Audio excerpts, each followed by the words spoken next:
हिंदू धर्म में भी ये व्रतधारी, व्रत, उपवास, फास्ट। हाँ, हमारे और हिंदू धर्म के रोजे में थोड़ा नहीं बहुत बड़ा फर्क है।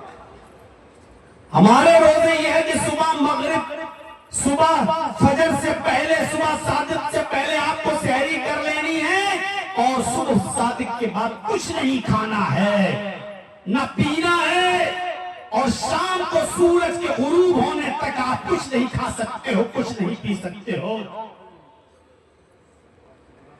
लेकिन हिंदू धर्म में भी व्रत है, हर मंगल का रोजा है, उपवास रख लो। लेकिन हिंदू धर्म में यह है कि आप अन्न नहीं खा सकते, बस दाना, अनाज, गल्ला, जैसे गेहूं की रोटी, चावल, ये नहीं खा सकते हैं आप। और फल फ्रूट सब खा सकते हो, सेब खा सकते हो, अनार खा सकते हो, केला खा सकते हो, चीकू खा सकते हो, नारियल और पानी पी सकते हो, जूस पी सकते हो, सब। मैंने कभी बहुत से हिंदू भाई जब कभी ट्रेनों में सफर करते हैं, मैंने किसी से कहा था कि अगर ऐसे रोजे हमारे यहाँ हो जाएं तो हम तो 12 महीने रख लें। तो वो दो थे बेचारे, बिगड़ के कहने लगे, कहना आसान होता है, हम लोगों से पूछो ये भी नहीं रख पाते। ऐसे रोजे हम लोगों में हो जाएं तो आसान। हमने कहा ये मुसलमान बैठा हुआ जो रोजे के महीने में भी रोजा नहीं रखा हुआ है ट्रेन में, अब इससे पूछ लो कि अगर इतनी चीज की इजाजत हो जाए हमारे यहाँ, सेब, केला, पपीता खाने की, तो हम 12 महीने रख लेंगे कि नहीं रख लेंगे? तो वो हमसे कहने लगा, वो मुसलमान, मौलाना साहब क्या हिंदू भाइयों में इतनी छूट है, केला खा सकते हैं, सेब खा सकते हैं? मैंने कहा हाँ इजाजत है, जूस पी सकते हैं, फ्रूटी वूटी सब पी सकते हो, कि इतनी परमिशन है? कहने लगा हाँ। मैंने कहा ये बताओ इतनी परमिशन हमें मिल जाए तो हम लोग 12 महीने रख लेंगे कि नहीं रख लेंगे? वो बोलता है ये तो बहुत हो गया, हमें तो सिर्फ बीच में 12-1 बजे एक बीड़ी सिगरेट पीने का मौका मिल जाए तो हम 12 महीने रख लेंगे। सीधे बोला नहीं, हम बीड़ी हमसे नहीं छूटी। उसने सब चौपट कर दिया।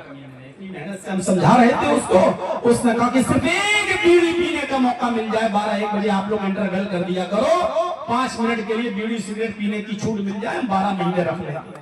तो रोजा हिंदू भाइयों में भी है, रोजा हमारे यहाँ पर भी है, शक्ल थोड़ी सी बदल गई।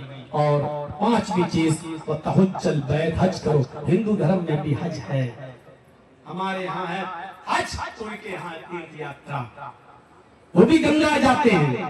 हम लोग भी ऐसे शहर में जाते हैं जहां जमजम है, हम लोग जमजम लाते हैं, वो गंगा जल लाते हैं। हम लोग भी बिना सिला हुआ कपड़ा हालत एहराम में पहनते हैं, वो लोग भी बिना सिला हुआ कपड़ा पहनते हैं। हमारे यहाँ पर भी कुछ पाबंदियां हैं, उनके यहाँ पर भी कुछ पाबंदियां हैं। तीर्थ यात्रा कर्तव्य, गंगा जलेश भवत्, किसी पवित्र शहर की तरफ तीर्थ यात्रा करो जहां गंगा का पवित्र जल मौजूद हो।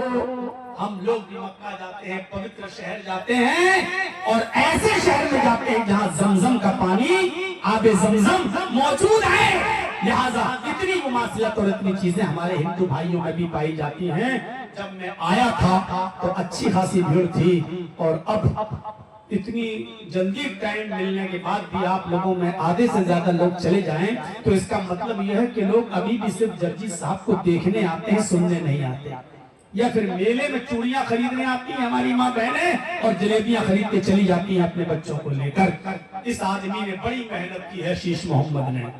जब तक हम कटिहार से बैठ नहीं गए गाड़ी पर और यहाँ के लिए रवाना नहीं हुए, इस आदमी ने फोन कर करके मेरा दिमाग खा लिया। मौलाना साहब पहली बार बुला रहे हैं, ऐसा ना हो कि हमारी इज्जत का जनाजा निकल जाए। मौलाना साहब लोग क्या कहेंगे, आपको आना? मैंने कहा भाई मैं आ चुका हूँ, मैं यही हूँ, कई दिन से मैं इसी एरिया में हूँ, आपके यहाँ जाऊंगा।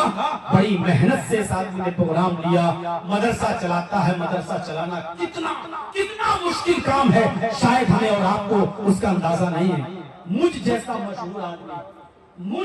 मशहूर आदमी जो चाहे तो बड़ी आसानी से मदरसा चला सकता है, चाहे तो पूरे हिंदुस्तान में अपने ताल्लुकात की बुनियाद पर हजारों अमीरों दौलतमंद लोगों से पैसा लेकर, चंदा लेकर मदरसा में चला सकता हूँ। लेकिन मैंने इटावा में एक मदरसा खोला था, यकीन मानिए 2 साल के बाद हमारी हिम्मत जवाब दे गई, ताने नहीं सुन पाए।